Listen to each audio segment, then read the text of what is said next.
I'm a follower of Jesus. It's the most important thing in my life. The most healing, healthy thing for the human brain is a belief in God and prayer.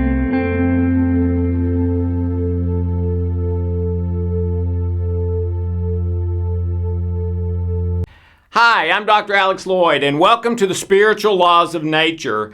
And we are in the middle of the 5 questions, probably the 5 biggest questions as long as there has been man. What's the meaning of life? What's the purpose of your specific life? What's the biggest lie? What's the biggest truth? What's the solution to your biggest problem? And in this segment, we're going to be talking about the biggest lie.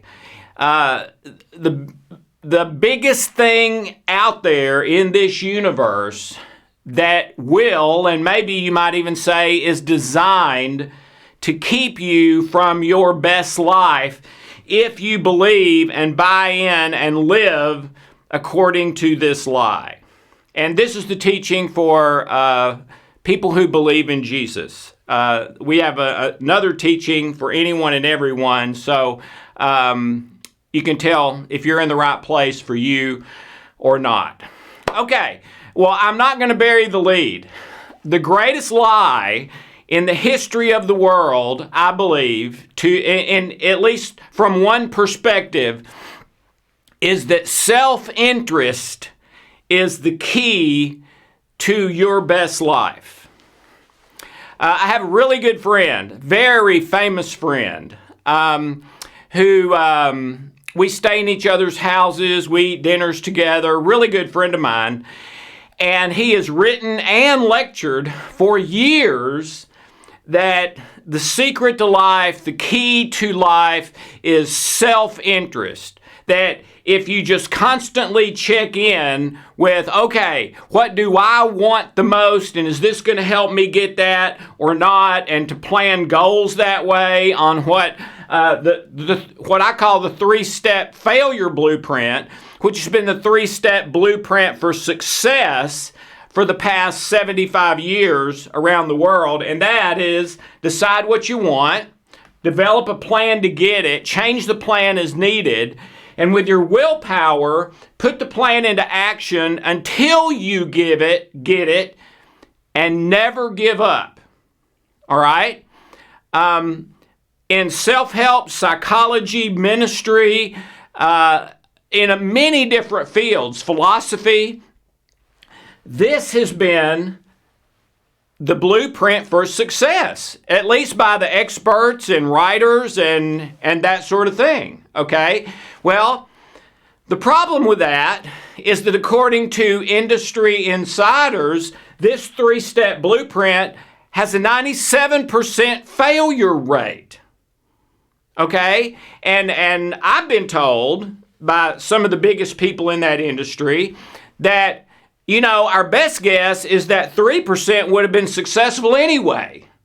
That our program, which taught them how to do this, physically, mentally, spiritually, goal planning, how to speak to people, how to, and we have bought that, all right? The masses have bought that.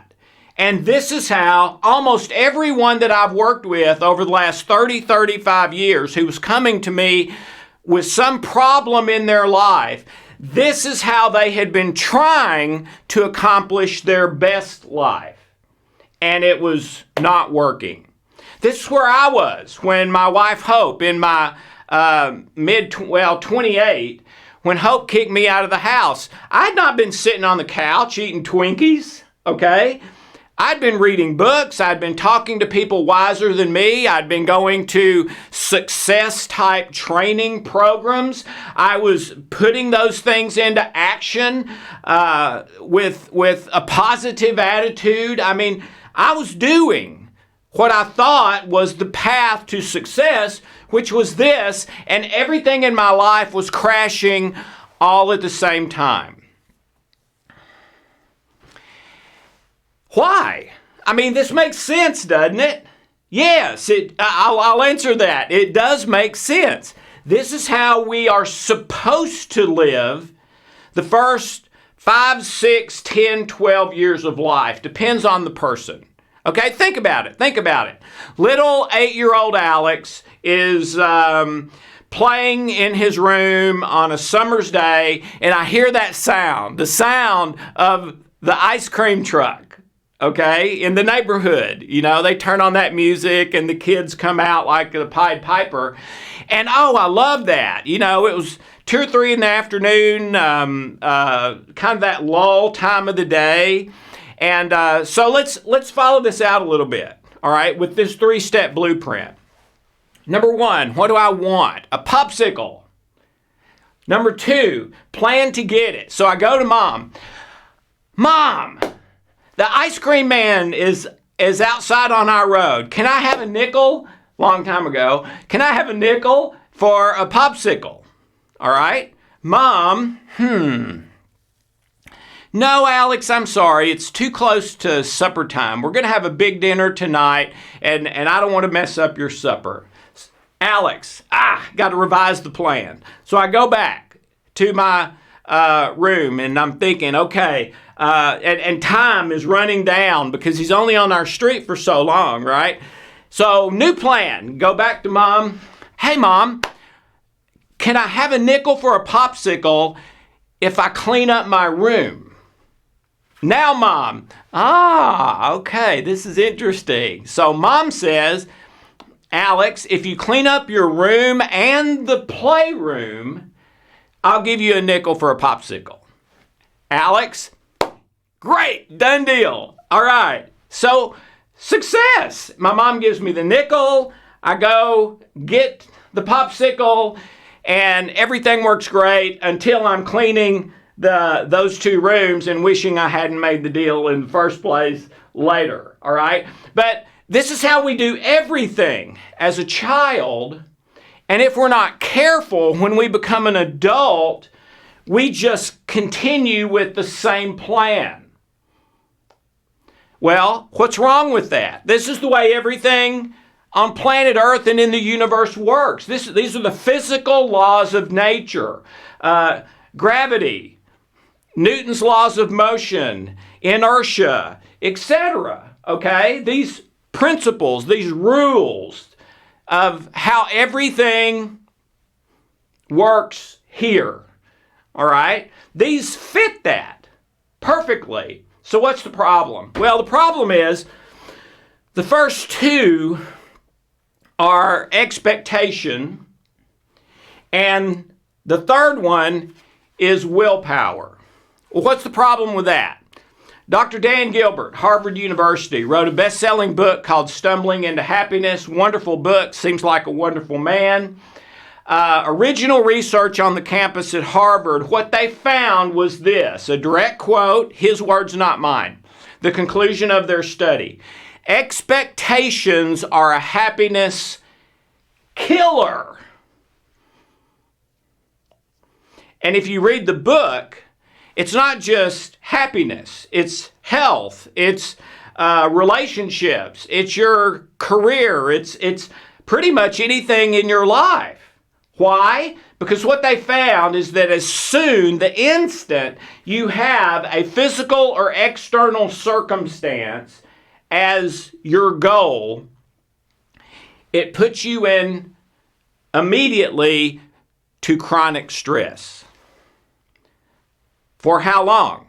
For as long as you have that goal. And for some people, it's a lifetime. For some, it's decades. Some, it's years. Yeah, there's some short-term things too. But typically on the short-term things, we just go from short-term to short-term to short-term. So we're always working on one. What's the point? The point is, for most of us, this is basically how we do everything. And the first 2 put us into physiological stress for as long as we do it that way. Well, what about number 3? Number 3 is willpower.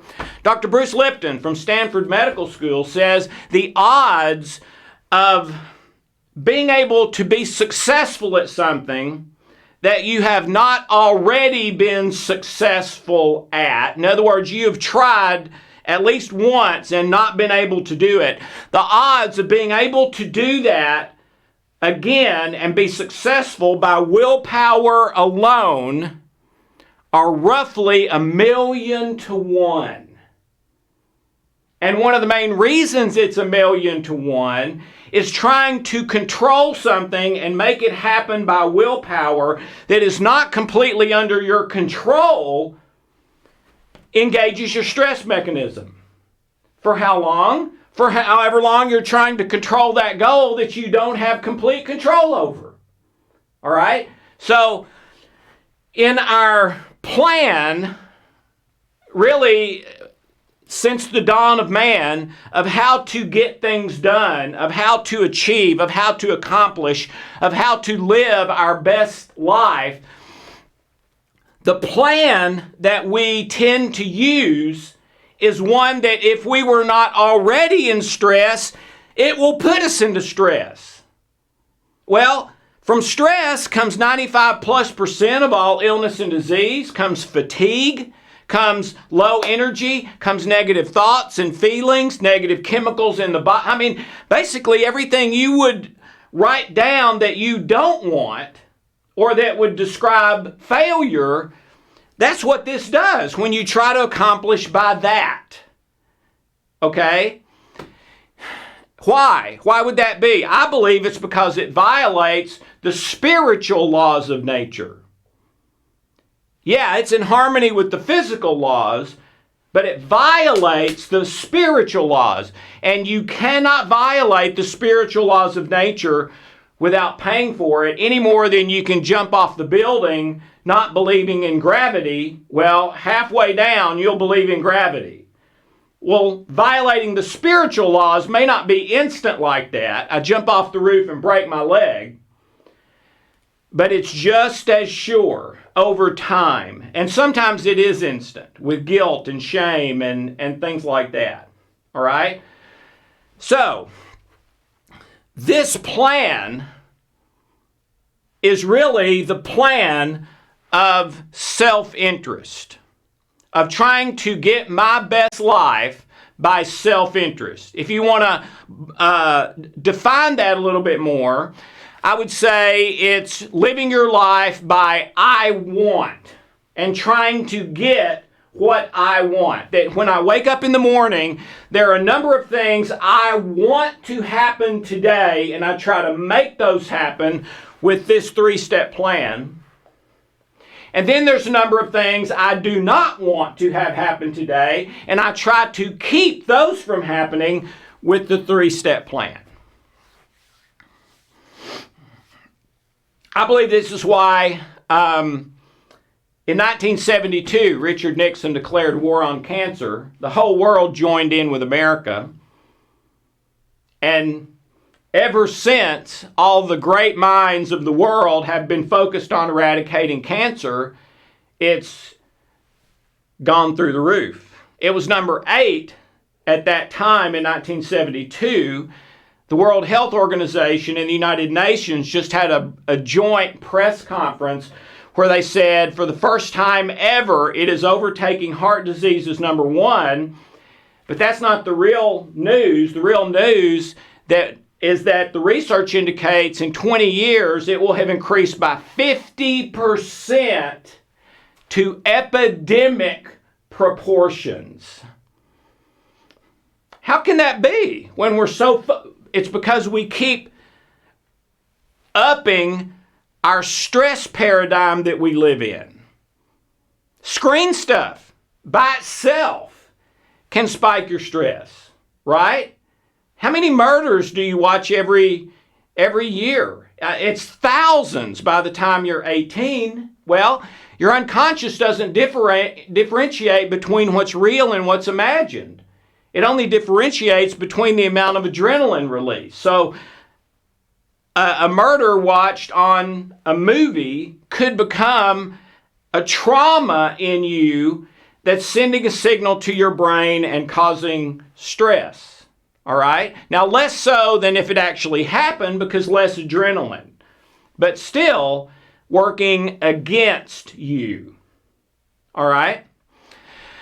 Well, if we don't use this three-step blueprint, how are we going to get anything done? I mean, we can't just sit in bed all day. We got to go out there and do stuff. Don't we need yes, we do.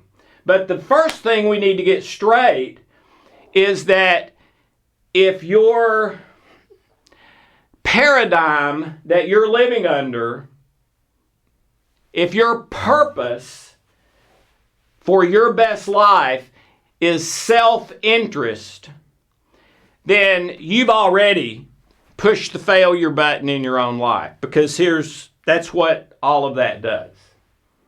Okay?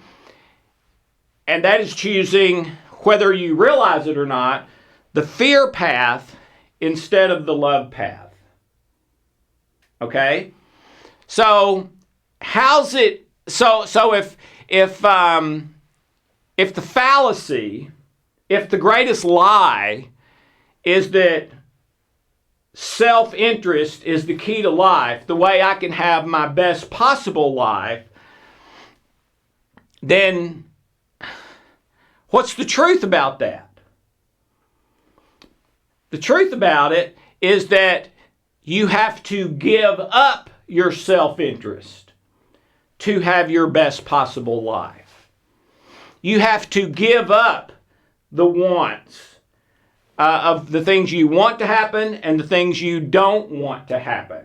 Now, that doesn't mean you sit on the couch and don't work toward those things happening that are good and keeping the negative things happening that are not good for you. All right? Yes, you do work. You do work toward that. In fact, you probably work harder than you do if you're believing the lie.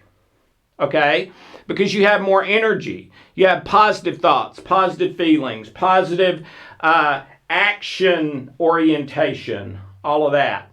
Okay? But you have to literally do the opposite of what almost every expert in the world has been writing and teaching for the past 75, 80, close to 100 years. And I would include ministry in that as well. At least most of the ministry I've grown up in and heard. Okay? Let me read you a passage here, because I think God tells us how to have our absolute best life here on earth. Okay?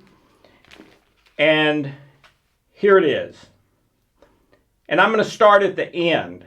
The end is this, and most of you are familiar with this.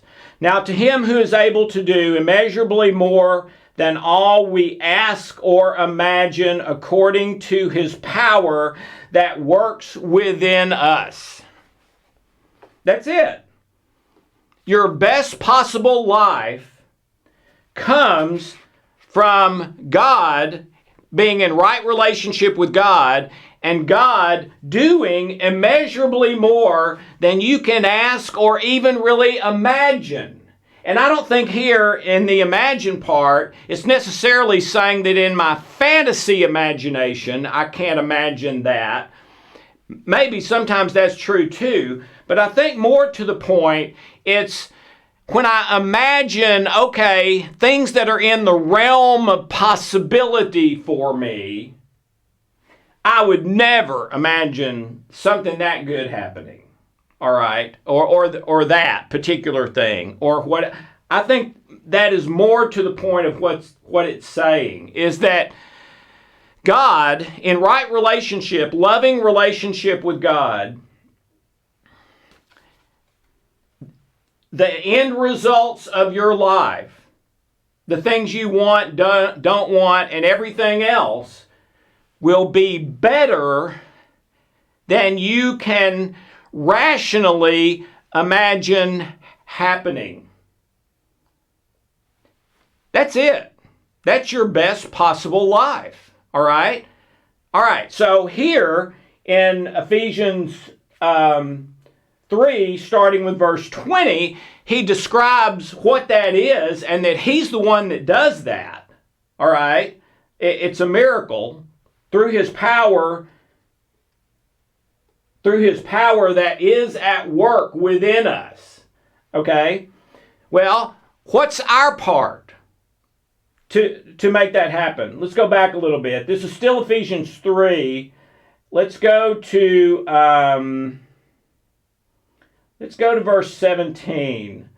So that Christ may dwell in your hearts through faith, established in love, may have power, together with all the saints, to grasp how wide and long and high and deep is the love of Jesus, and to know this love that surpasses knowledge, that you may be filled to the measure of all the fullness of life. So there's another end result. I should have read that one with the beyond what you can imagine, that you may be filled to the measure of all the fullness of life. What does that mean? That's like the beyond what you can ask or imagine thing again.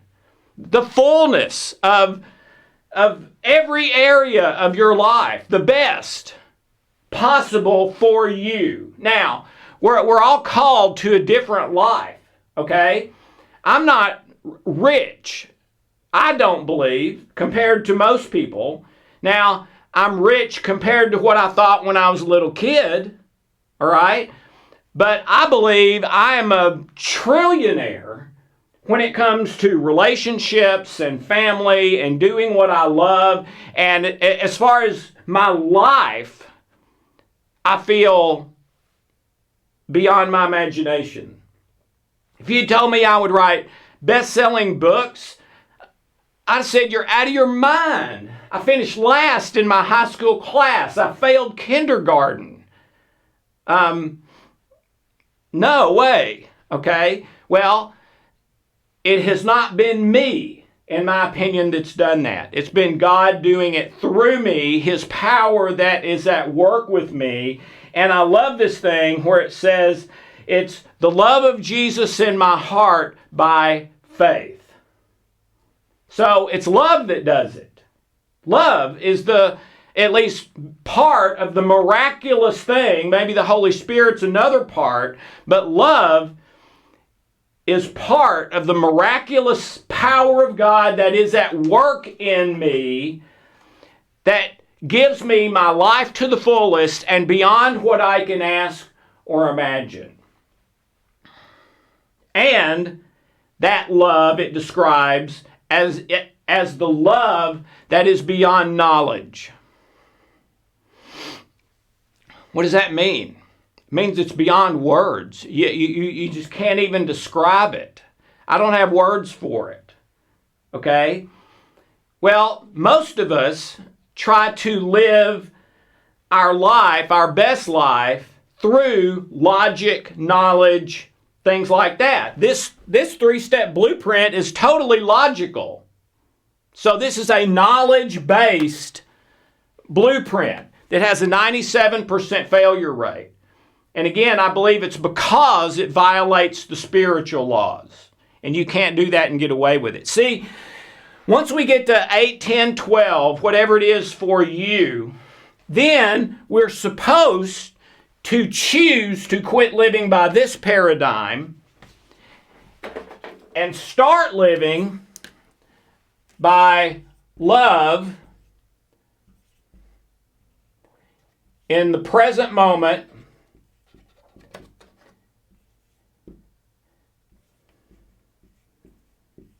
and give up future results. So in essence, this is the opposite of that one. It's not about what I want, it's about love. It's not about a plan for accomplishing something and steps and goals in the future. It's about right now, the next 30 minutes. It's not about taking action to ensure that I get the wants that I want and don't get the ones I don't want. It's about giving that up to love, giving that up to God.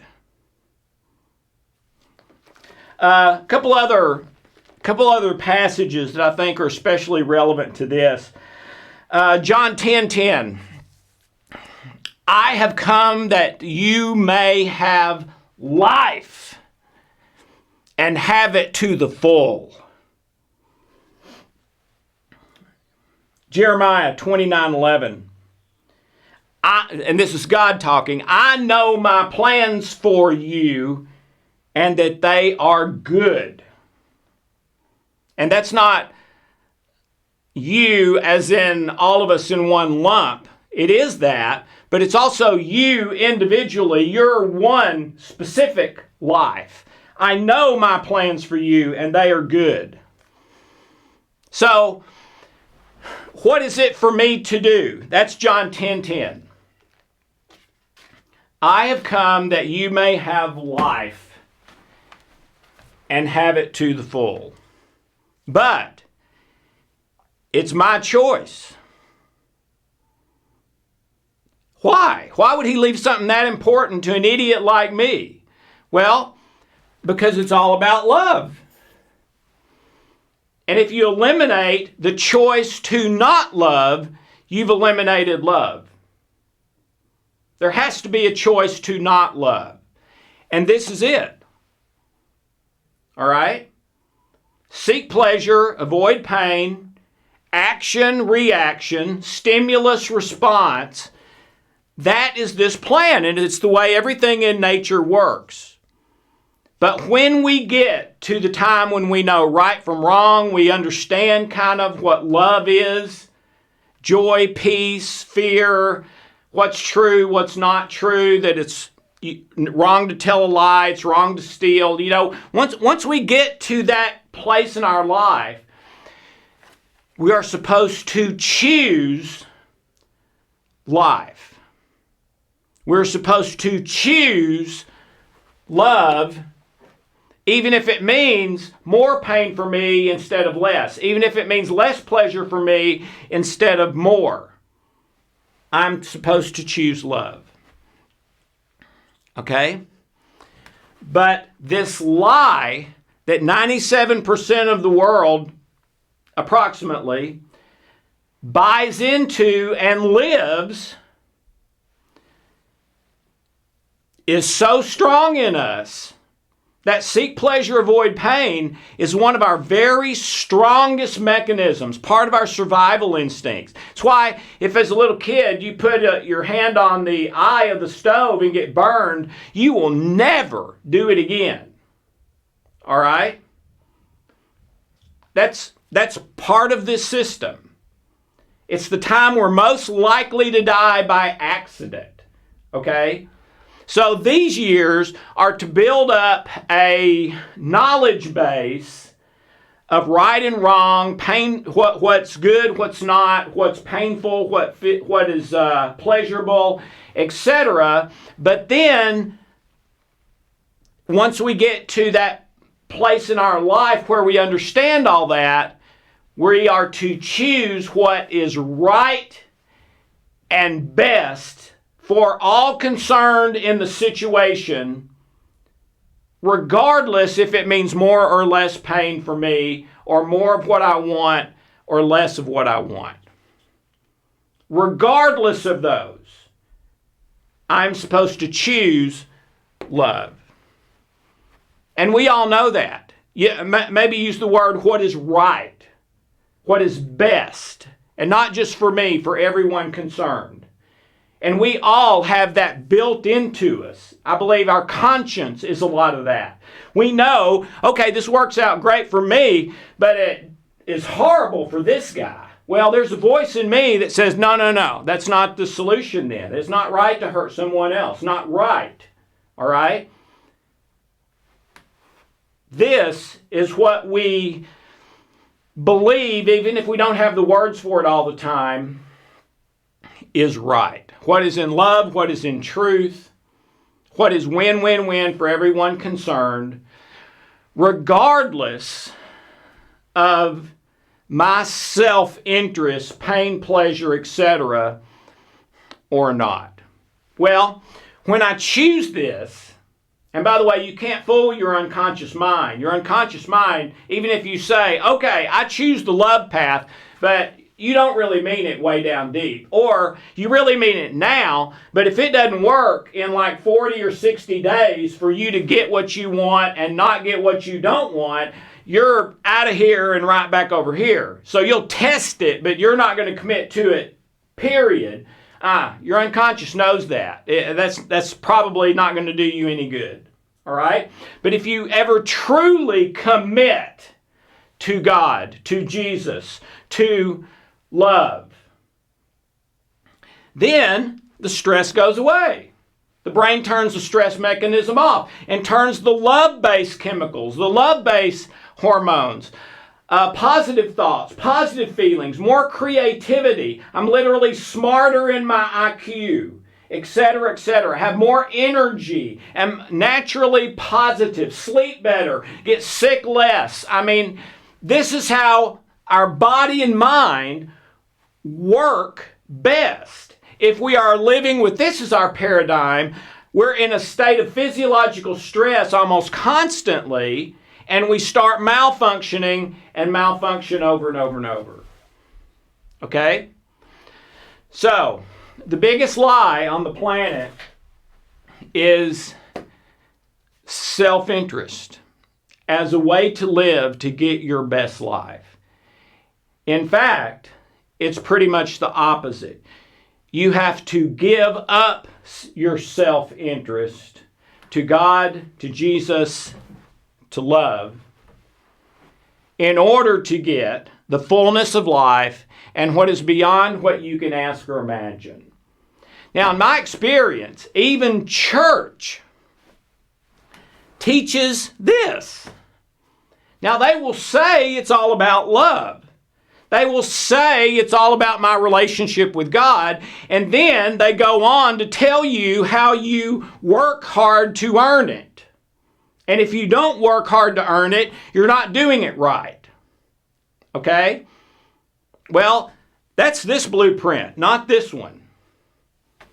Okay? That is saying this one and then living this one, which will not work. Okay? What most Christians, what most believers I have met call love is really a business deal. It's what's in it for me. It's with their spouse, every other relationship, sometimes even their children. Now, the relationship with their children is the one most likely to be real love. There's something about that parent-child thing, okay? Not always, but sometimes. But every other relationship, the way people tend to operate, and I know, I've been talking to them for 35 years, even believers, even famous preachers and pastors and board members, and I mean, there was a time I was working with over 100 ministers all at one time who had their life falling down around them, okay? And confidentiality was a huge thing, you know. Nobody can know I'm talking to you. But in virtually every case, they were teaching this and living this. And with their spouse, with people at work, with themselves, it was what's in it for me and business deal love. I'll do this if you don't do that. I'll do this if you won't do that. I won't do this if you will not do that.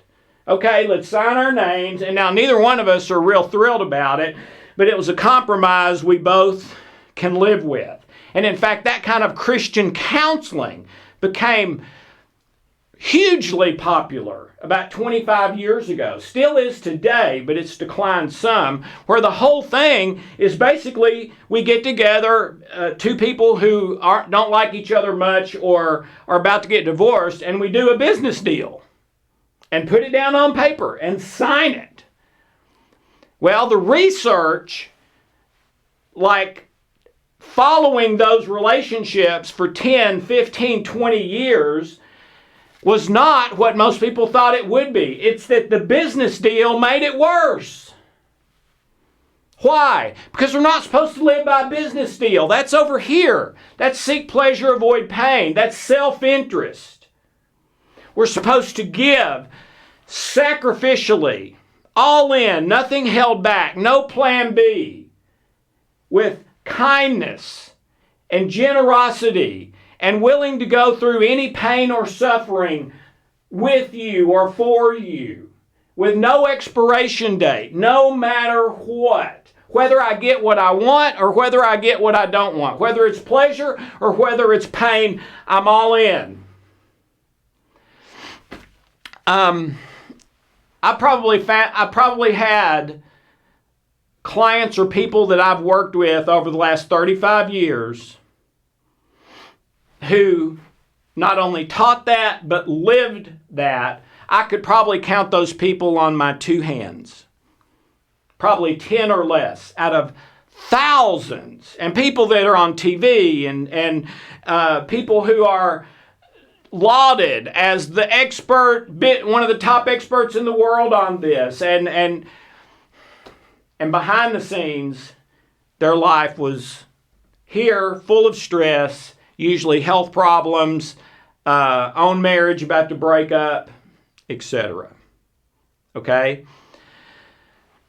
The biggest lie is that you cannot live your life by business deal, what's in it for me, rules, and have your best life. In fact, you'll get closer to your worst life.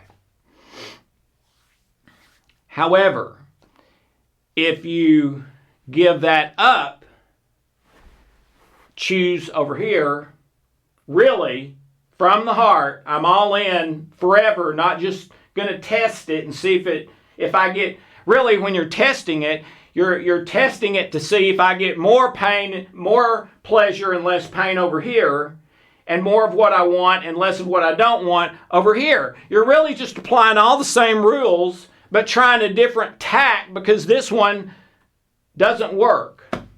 This one doesn't work because we're only supposed to live that about the first 6 years of our life. If you live this after the first 6 years of your life, not meaning to be offensive, but basically you're living and acting like a 6-year-old. Okay? Once we get to that place in our life where we know right from wrong, how to do it, the rules of the world, what's safe, what's not, we're supposed to choose here, regardless of the pain, regardless of the pleasure, etc. One of my favorite scriptures, I've set before you both life and death. Choose life.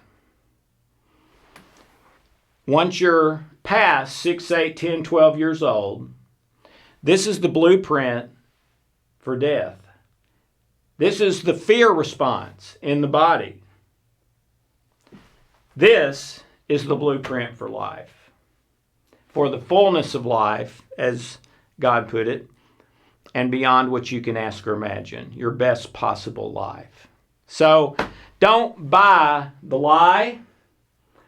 And I hope to take you by the hand and help you live the truth so that you can have your best possible life and the fullness of life for you, the people that you love and care about. Thank you so very much. Have a wonderful, blessed day.